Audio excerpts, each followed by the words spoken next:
I've been studying yoga philosophy and also subject related to moksha. In that, Rishi Dayanand talks about चार साधन मोक्ष के Vivek, Vairagya, Shat Sampatti, there are 6, and Mumuksha. So my question is on this Vairagya, Yeah. which faculty of our chit or mind, as we call it, man, buddhi, chit, ahankar, which faculty sort of gives us this vairagya to do the right thing and not do the wrong things. One is buddhi. Buddhi sort of whatever our knowledge is, it puts it up and judges from there. One is man, which does the sankalp vikalp, karun ke na karun. And chit is, I guess, our storage device where all our sanskaras are. And actually, what motivates us to go to a sort of go on a righteous path. This will to do good thing or bad thing. What is that, and how can we enhance that? That we get successful in our resolve to do good things, to become a better person. Thank you. Yeah. I think the question is about our mind as a whole and how it functions, and in particular, what faculty of mind is concerned with what is called Vairagya. It's a very important question, and I believe its answer is due and requires twofold understanding. One is how does the mind function, and also how to control it, so that the opposite of Vairagya is rag. So why do I go into rag at the first place, and how to inhibit rag by means of Vairagya? So there are two aspects of this question, and let's look at it. So I am here, I would like to show you a slide here, which probably will help us understand it. So here is a slide which is putting forth what Maharishi Kapil is writing in Saamkhya, because Patanjali deals with how to control our mind. Saamkhya and Yoga Darshan, they go as one pair, where Saamkhya is going more in detail of what mind is and how so-called vrittis are coming to face me. And Patanjali's treatise on yoga is how to inhibit these vrittis. So how to control my function of mind. So the question is twofold, and we will have to take help from both Sankhya and Yoga. So like the question was that our overall mind, what we call it, has 4 units, so to say: man, buddhi, chitta, ahankar. So when I come to Sankhya, Sankhya is very clear that we have 13 instruments, so to say. So what are those 13? 5 is this Jnanendriya, or what is called 5 sensory organs, is it not? The sight, sound, smell, taste, and touch. And 5 are our motor organs through which I act upon my surroundings, hands, feet, and speech, etc. 5 plus 5 makes 10. Now we have three more. Three more. Sankhya is giving them name. This is actually me. This is called my Purush, that ultimate seat of my consciousness. This is me.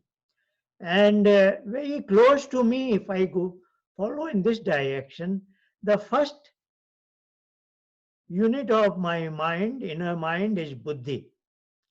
Then comes ahankar, and then comes manas.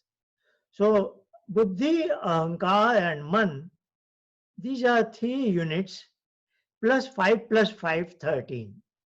So these are total 13 instruments that all of us have, we are born with. And then we have this physical body, which is Sthul Sharir.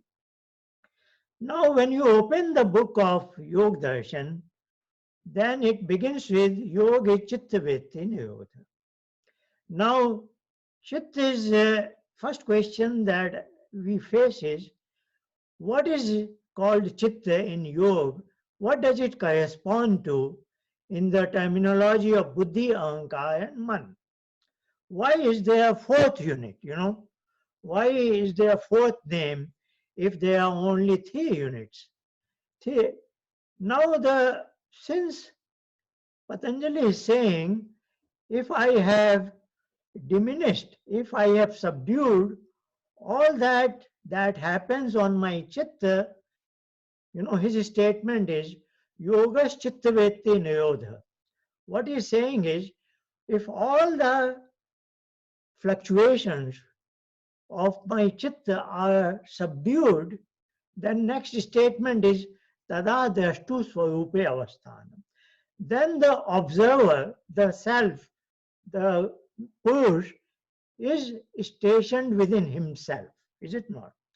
This statement clearly indicates that Chitta has to be the closest to Purush. So Chitta has to be nothing but this Buddhi. So that when I have diminished the functions of Chitta, then I am to my own self. That should be very clear. Now, that is why in the first box, this is one unit, but it has three names: Mahat, Buddhi, as well as Chitta. So, Mahat is a general term. I have to, because I am mentioning in this diagram, so might as well explain it. Mahat is formed out of the original Prakriti, which is in equilibrium. That is Mahat. Now, out of Mahat, Ahankar will be formed. Out of Ahankar, Man will be made. And also out of Ahankar, this objective world will be made through the Panchabhut, etc. We are not going into those details yet. But I'm just trying to point out, Mahat is a generalized principle out of which all this world is going to be made. So that Mahat is very general. A particular Mahat which is rich in Sattva, so that is my knowledge faculty, is used as my Buddhi.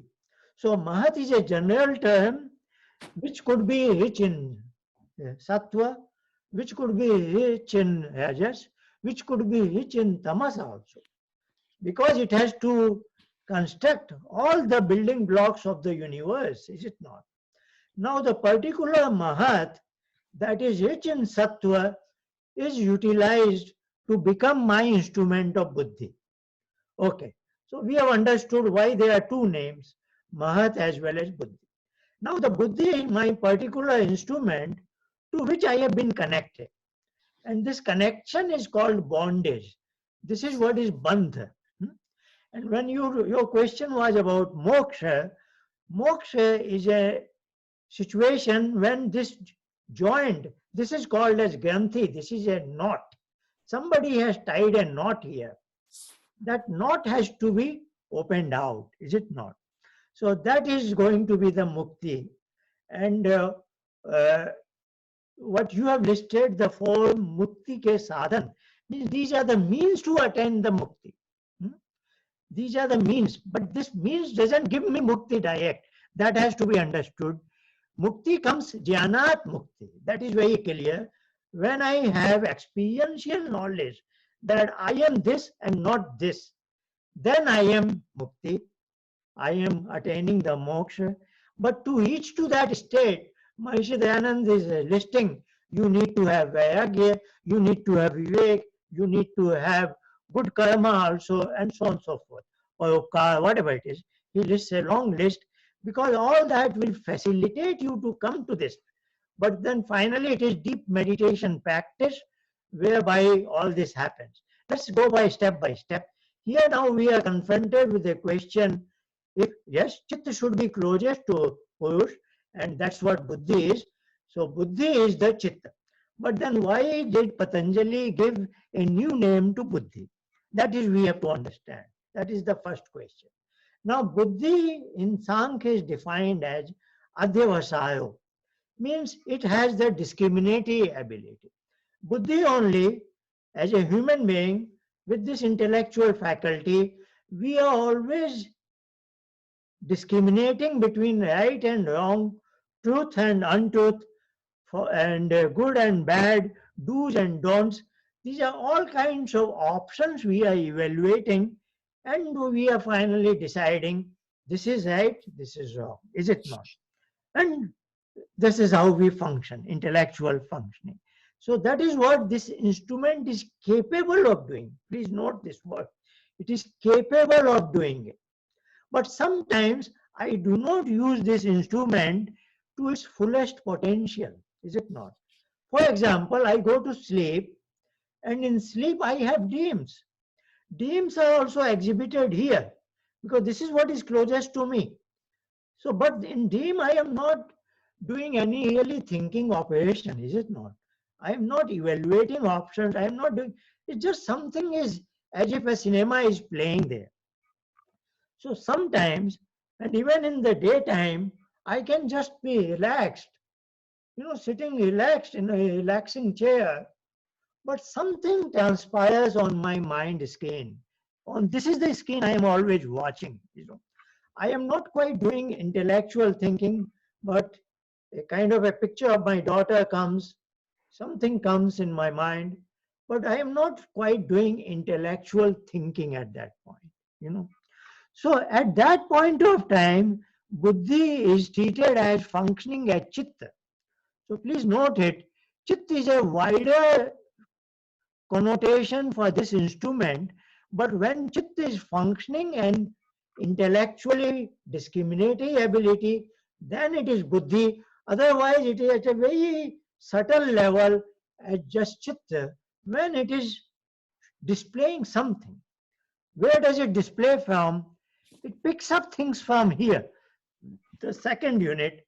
The second unit is my storage device that is called by Saamkhya as ahankar.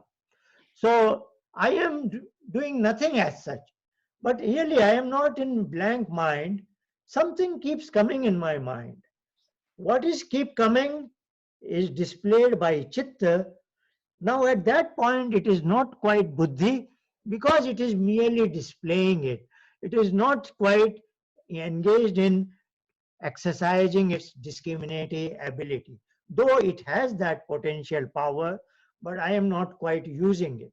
It is like saying I am driving an automobile which is driven by an engine, and I am driving at a very fast speed, and then at once uh, road intersection there is a red light, and I stop my car there. But the engine is running at that point. That time we say engine is in idling mode. That same engine has the potential to run my car at a high speed.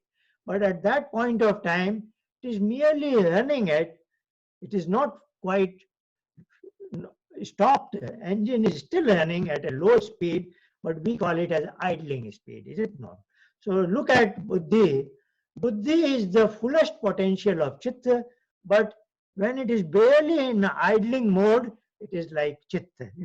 Just to give not a, it's a very crude example, but just to make you feel, to convey my idea. So this is because the term used was so-called Antakaran Chatushta, that gives an idea as if there are four components of our mind. Mind is called in the Vedic terminology as Antakaran because it is inner set of instruments, but actually there are only three units only, but there are four names. Four names are for good reason because Buddhi sometimes, very often, it is working at Chitta, at chitta. But this chitta function is always there, always there. Say I enter into a new setting, a new hall, somebody's home, and I see a chair in front of me, which is I'm seeing for the first time. Just try to, this is our very, every moment we are functioning like this. But try to understand the powerful power of our mind in the sense, as I enter into a new hall, I see a chair. Of course, in a moment, I conclude this is a chair. But you know, the fact is, there is a process by which I have concluded this is a chair, is it not? And if you analyze that process, you know, first is I saw the image of that object that was brought to me through my sight organ, and it came all this way. It was displayed here. And then I am confronted with what is this object? Is it a table? Is it a stool? Is it a bench? Is it a chair? What is it? You know, you are faced with this question. Then, though we are not quite aware of, a lot of pictures come from our memory, and then we compare those pictures. We say this picture does not compares very well with a bench. It does not compare very well with a table. It does not, because there is no back there in a table. In a bench, the sitting space is very wide. Here, the chair, the sitting space aspect ratio is slightly different, and so on and so forth. All this is because, you know, we are not, it just happens in a moment. So we have never bothered how does this process take place. But there is a lot of thing is happening. Billions of data are going here and there, and then a comparison is made, and then a conclusion is made that this new object in front of me is not a desk, is not a table, is not a sofa, is not a bench or a stool, it is a chair. Though it has four legs, like many other things, it has a back and it has certain arms and things like that. So we compare it as, we conclude it is a chair. But you will appreciate it in the process. A lot of data has been obtained from my memory, where from my life experience, I have lot of images in my memory of sofa, of tables, desks, stools, chairs, etc. All a number of images were brought, comparison was made, and then I concluded that this is a chair and not anything else. The reason I am saying this is, you know, earlier I said chit is something like buddhi functioning at a very low mode as an idling engine. But now I am trying to explain, even when buddhi is functioning at its full potential, 24 by 7, inherently, buddhi relies on a lot of data coming from ahankar, and the process of fetching the data, so buddhi itself is fetching the data from the memory, and the component that brings the data has a name, namely chitta. That's what Maharishi Dayananda has written in the 9th chapter of Satyat Prakash. Chitta smaran karata hai. That statement is very important. What he's saying is, chit is what? Fetching the data from the memory. Now, of course, there is a lot of misconception about this second unit. So, you know, I have covered this first box, why it is called Mahat, why it is called Buddhi, and why is it called Chitta. Now we are at the second unit. Unfortunately, there is a misconception. There is a huge amount of misconception about this unit. But if you can, please believe me, this is nothing but all the previous data. So, the property of this me, consciousness, is threefold. Ability to know, I am the knower, ability to experience an event, that is called, first is called Jnan, then Bhog, experiencing an event. I can feel joy and pain, is it not? And then ability to act upon it.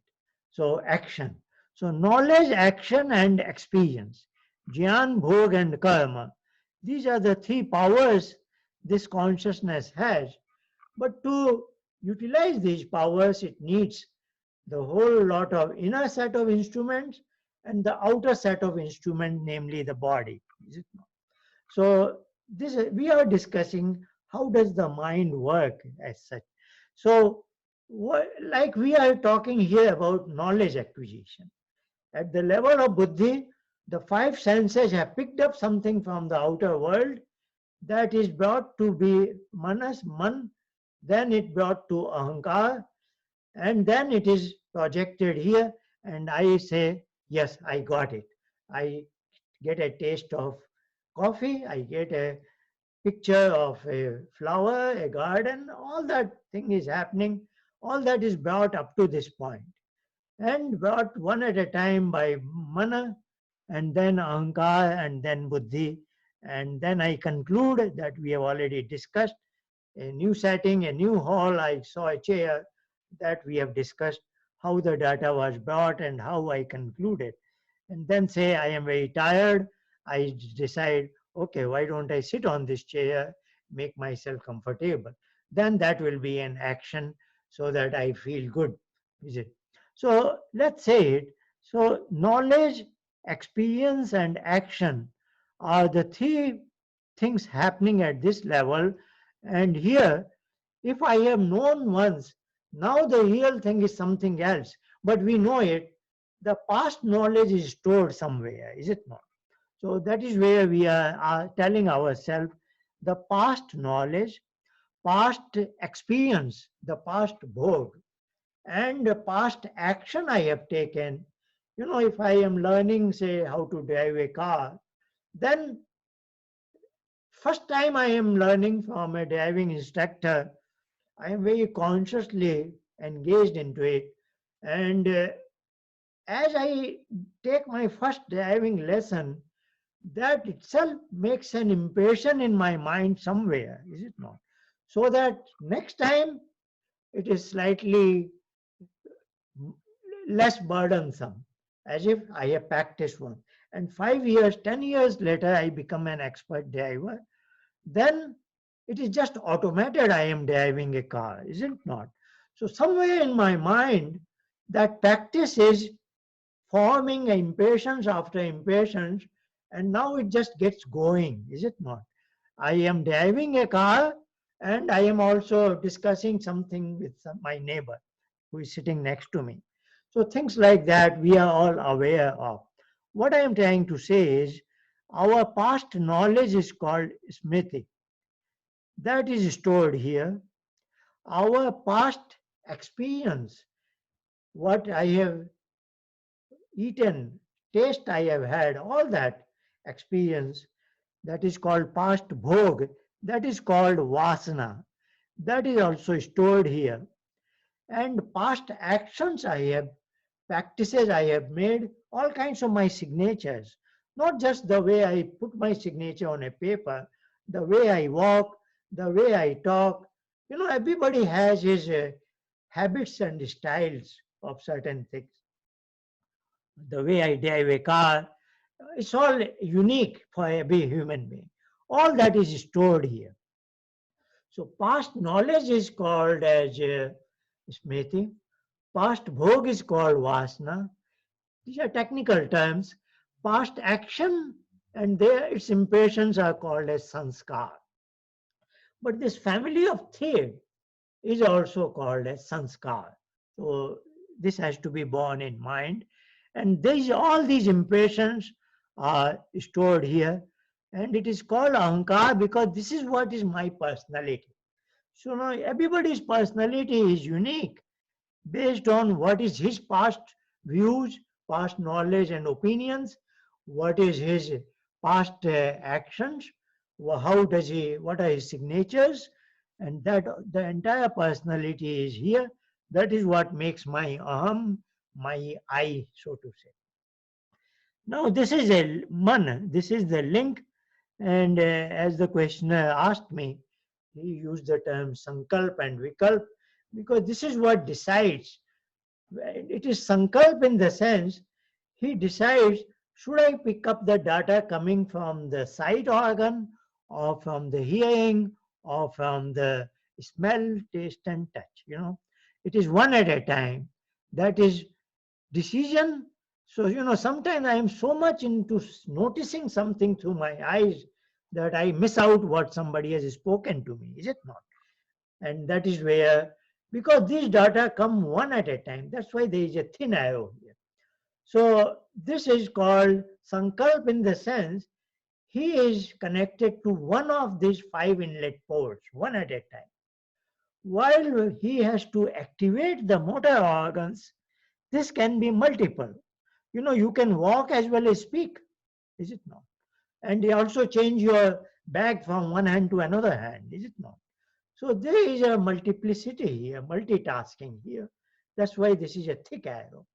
So this is why this is the word vikalp. Vikalp means I can do more than one at a time. So sankalp is one at a time, vikalp is more than one at a time, and the actions are initiated here, ahankar. This is the terminus point. As I said, I am driving a car and talking to my neighbor also. So discussion with neighbor is at the intellectual level, but then who is driving the car? My intellect is not driving the car because the whole driving program is all filled up here. So ahankara can drive my car, is it not? While I am engaged in a decision making process, engaged in a discussion. So in a very brief manner, I have explained to you how the mind functions so that I can acquire knowledge, experience the events, and act upon the surroundings, jnana, bhog, and karma. Now, why are we in this world? Let's ask that. Before we go into mukti, we have to ask, why are we in this world? What is the cause of bondage? Cause of bondage is namely because there is something, some deposits are there, life after life. There is a particular deposit that is called avidya. Avidya is misconception. Avidya is not ignorance here, it is wrong knowledge, which somehow has got in my mind. And what is that wrong knowledge? Wrong knowledge is like to treat that as if this is the original seat of consciousness instead of this as the original seat of consciousness. Is it not? This will be misconception. So there are a lot of other kinds of avidya, and one avidya is also, that's what is called rag, in the sense the worldly pleasures, the sensual pleasures of life, as if I should go after them, as if that is the finality of my quality of life. If I enjoy good food, good drinks, and go after them, I think I am raising the quality of my life. Is it so? So these are the pleasures of my life. And if this is what is my ultimate boundary, then I will say I am driven by rag. So sukhanushayi raga. And rag is also a particular clash. So these are cravings, These are cravings. They give rise to temptations, and then that is how I function in this world. Many of us function, and many times even the very noble people are carried away by such temptations. So we are all human beings at the end of the day. So those cravings are here from life after life, is it not? And there is one on the very negative side in the sense, opposite to rag is dvesh, something which is painful and I want to be away from it. And one pain, we all have had it, the pain of death, is it not? So that has been given a different name, Abhinivesh, and everybody fears from death. So these are some of the, from our past life, thousands of life, countless numbers. These cravings, as well as these dislikes, so to say, likes and dislikes, both are deposited here. And since they are there, I have to take birth, is it not? Because there is so-called law of karma, and if I have done a karma which affects others, then it has to bring its reward. And there can be long gestation period, and all that karma and its impatience called sanskar are lying here. And unless that ledger book balance is zero, I have to take birth again. That is the philosophy. So the point is, when I take birth in this present life, I took birth, I was born by my mother, I had some account here. The ledger book was showing some account, and that had some tendencies also. Door. The account is called karmashaya, which has to be ripened so that it gives rise to karma vipak, so that I have rewards of my karma. And also, some sanskar has given rise to some tendencies, which are temptations and cravings.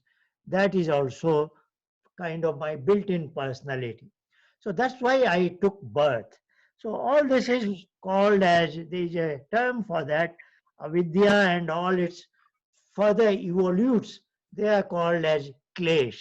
So avidya and its consequential evolutes, rag, dvesh, abhinivesh, etc. All this is put together as called as klesh. And once klesh is sitting there, I will definitely be born again. Okay. So this we have done. Now it's a long question. I hope the questioner has the patience to hear all this, because we have covered now one aspect of how does the mind function. Now we want to how to get away from all this. Obvious thing is I have to bring this ledger zero. Is it not? Ledger book as zero. But as I lead my life in this world, I am performing more karma, and they build their own sanskar, and they will also bring their whole reward. So, this is an unending cycle. So, how to break this cycle? So, there are two aspects of it. First is I want to come out of this cycle of karma and its rewards. Because if I do a lot of even noble karma, they sound so good, but even noble karma, positive karma, brings the rewards of joy and pleasure. So I have to live to taste those rewards, is it not? So that means that goes against the concept of mukti. Mukti is to get out of the cycle of birth and death, which is a cyclic phenomenon. So first thing is I have to do karma, which is because as a human being I have no other option. But can I do some karma so that that does not build its karmasha? Karmasha is an imaginary pot, kind of a ledger book in which all the karmas are falling in, and then they are getting cooked. And when the dish is ready, it is called karma vipak, and then I eat it, and then I get a taste, good or bitter or whatever it is. So this is a cyclic thing. I keep adding something into that pot, it is going to be unending. So there has to be a strategy that I stop adding anything more into that pot. That is first part. Second part, whatever is there in that ledger book, that clash, that somehow has to be burnt out. Otherwise, it has to somehow be taken into account. So first strategy is not to add anything into the ledger book. Second is whatever the ledger book balance shows, somehow it has to be evaporated. So these are the two aspects, and that's where Patanjali is helping us. What is he saying? So in typical functions, I do a function. Let's come back to this concept of buddhi and chitta here. So, you know, so Patanjali is saying when we sit for meditation, buddhi is like a intellectual function, thinking operation. So he says, get out of this thinking. Hmm? So that's what I say, like in a meditation session, we should traverse, go from thoughtfulness to thoughtlessness, is it not? That is the first requirement. We don't want to do formal thinking. But then now it works as a chitta. It keeps on displaying one thing or another. It never wants to be blank because that's what we have trained our mind to be. So now the chitta has it's a kind of a procession. Something image comes, goes away, then another image, another image. Just a while ago, I was teaching meditation to another group. Then I said, now you bring something which is just one item, one image in your screen. What was it? We said mental recitation of Om. So at your chitta level, you have no thoughts, but you have one and one thing only, mental recitation of Om. So that word is there in your chitta now, and you will hope there comes a moment when chitta gets rid of that also, is it not? So that is our final challenge, and that is what we are teaching in our meditation classes. That first is this buddhi. So buddhi vritti. Vritti just means it's business, it's typical behavior. That is like my eyes have the business of seeing, my ears has the business of hearing, is it not? So that is its own natural inherent function. So buddhi vetti is buddhi's function, which is thinking operation. And when I wish to go into meditation, I want to get away from thoughts. No formal planning and thinking. But still I know it. Chitta will display something one after another. So I say I don't want a procession of unending, endless procession. I want just one thing, that word Om, that uniformity. And hopefully, there will be a day when I get rid of that also. That is my final thing. Then I will be word of Chittavitti also. So Chittavitti Nirodha is my subduing the Chittavitti. So first I want to get away from Buddhivitti to Chittavitti and then diminish it. But in the real life, what is happening? In real life, say I take a cup of coffee. I am drinking a cup of coffee. The taste is entering into my mental domains. It is displayed here by my buddhi. Now, this is defined, very good term by Vyas, who is writing the commentary on Patanjali Yoga. He calls it as buddhi pratisamvedi. That is the nature of bondage. The nature of bondage is this will get a reflection of whatever is happening here. This is automatic. Indeed, that is the purpose. That's how I get the knowledge. If the knowledge just stayed here, like we are discussing beautiful and knowledge of Saamkhya and Yoga, if it just came here, but I didn't get it, then there was no good thing. So this is the nature of bondage. What has it, whoever has brought us together, this is that this is automatically getting the picture upon itself here, you know. So whatever happens on buddhi, also what you may say, whatever happens on chitta is as if known by me. It has to happen. That's how I get the dreams. That's how I learn so many things, is it not? So that's how the life moves on. Otherwise, it is on my computer screen, but I don't get it. I don't see it. Is it not? That is not the way we can proceed in our life. So this has to be buddhi pratisamvedi, is it not? And that is what it is. But now, this is very important. Once who was drinking a cup of coffee that was powered by his rag. Now listen to this very carefully. Somebody is taking coffee just for his nourishment or whatever it is.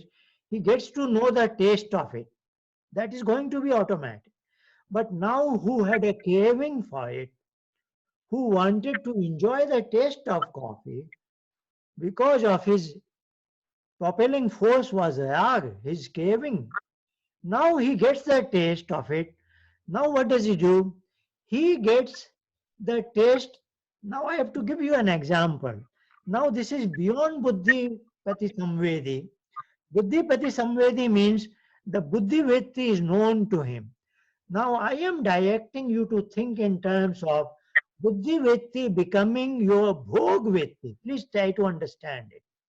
You know, when this Buddhi Vritti, the taste of coffee has been displayed here, you know the taste of it and you drink it. This is in a very detached manner. You are still detached from it, isn't it? But if you are so much attached to it, then you enjoy the taste of coffee. You enjoy the taste of coffee because that was the starting force. Starting force was your rag, and you wanted to enjoy the taste of it, is it not? So that you have allowed, please don't blame your mind. You have allowed the buddhi vritti to become bhog vritti. Now again, I have to make a distraction. Sorry about that. To make you understand it better. Now I am. There is a digression, slight digression, maybe 2 minutes, 4 minutes.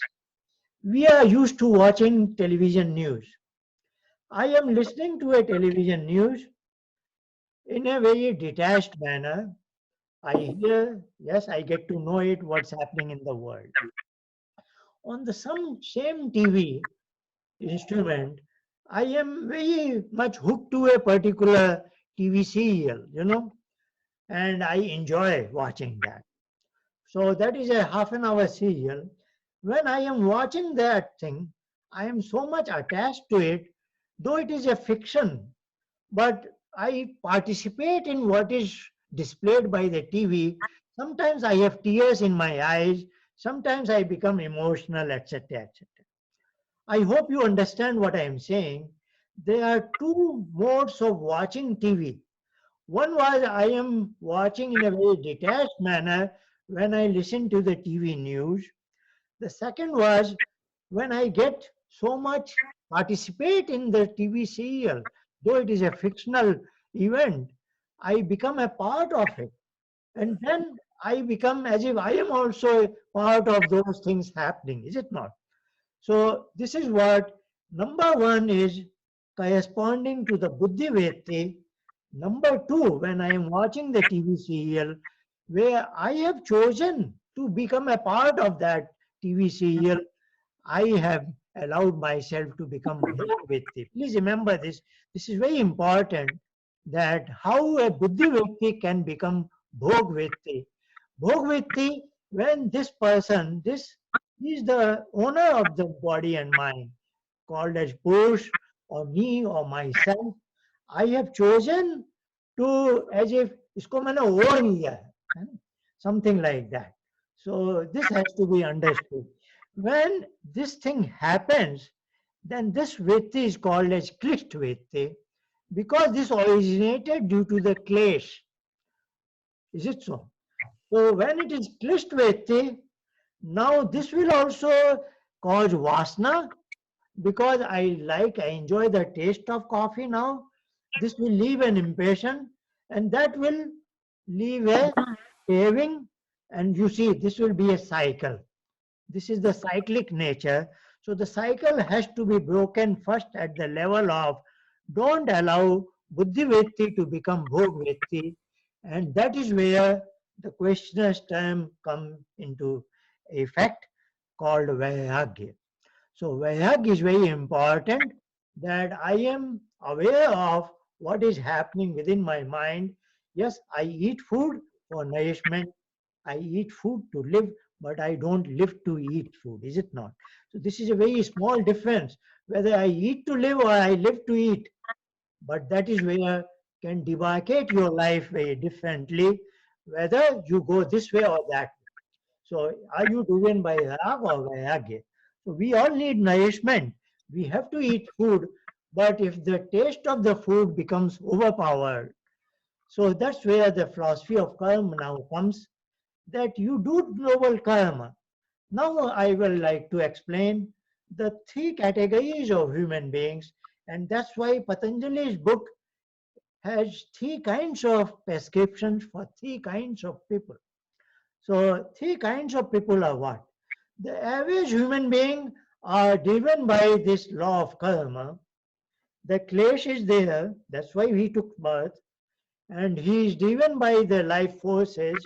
Of course, everybody plans to get away from pain and enjoy the pleasures of life. All this is average. This is we will call is average human being, a very decent, good human being, because he is not harming anybody else to get pleasures of life, is it not? He goes by ethics, he follows the moral code of conduct, he follows the law of land, he follows the law of karma, and he is born, he will die, he will be born again, because the ledger keep on, account book is open. Now there is a person, this is I will say medium average person. Now there is a downslide when this human being, to maximize his pleasures, he begins to harm others. At the cost of others, he is trying to gain something, is it not? So he is violating the moral code of conduct, even law of land, and then he is allowing himself to degrade. So that person is, we call it as a rakshas, downslide. The average is manushya. Now there is a person who is a positive side. That is where we have to understand. Otherwise, the concept of vairagya, how is it feasible?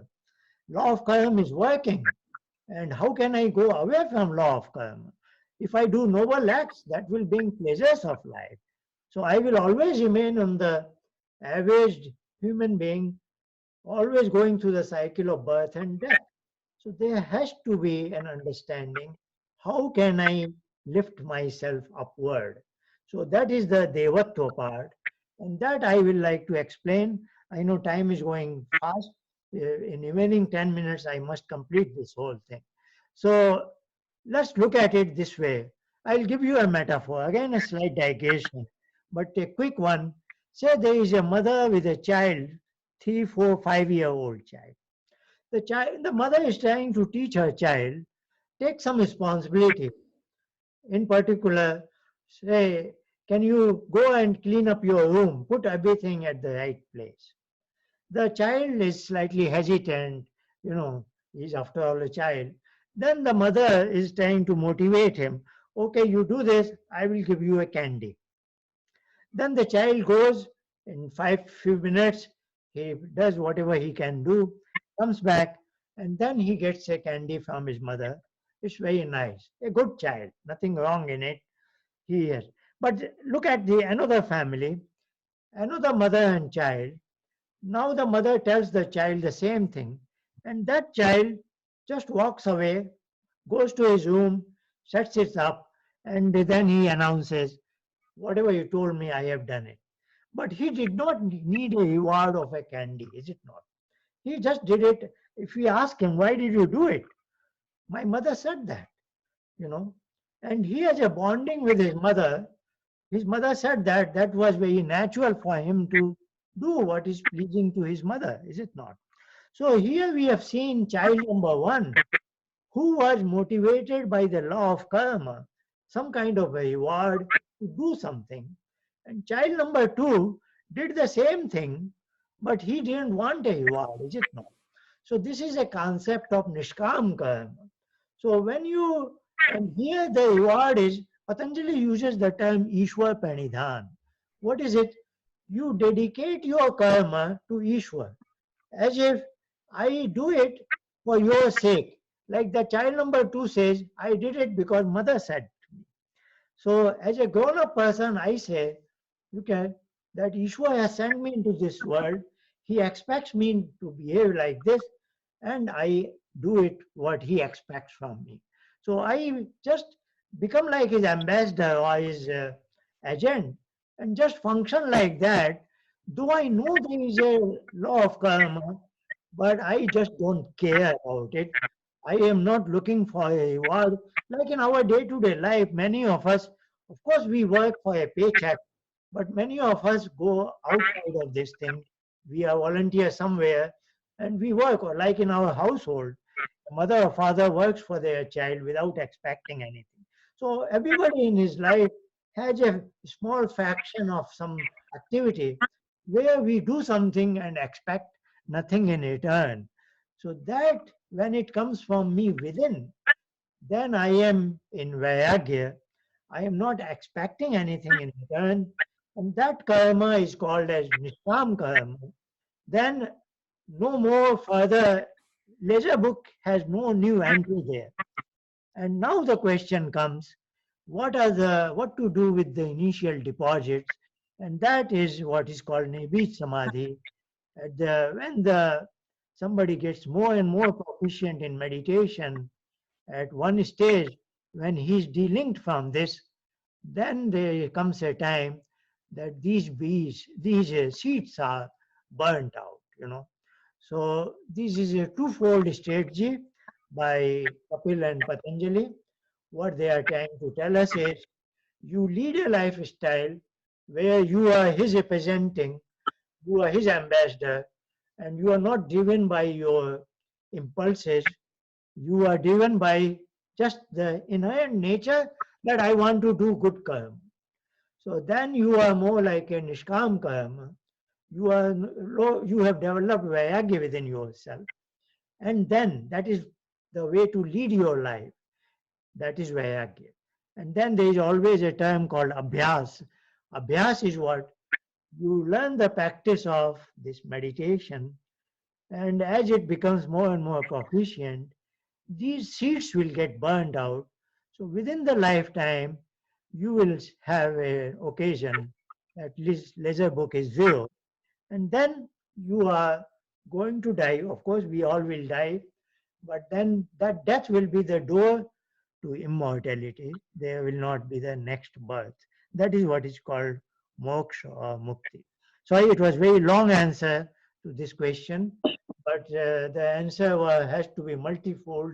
How our mind functions, how the buddhi vritti becomes bhog vritti due to the klesh, particularly due to the rag, then how to get into the nishkam karma so that I don't fill in the leisure again, and then how to get to the high level of samadhi so that my seeds are burnt out.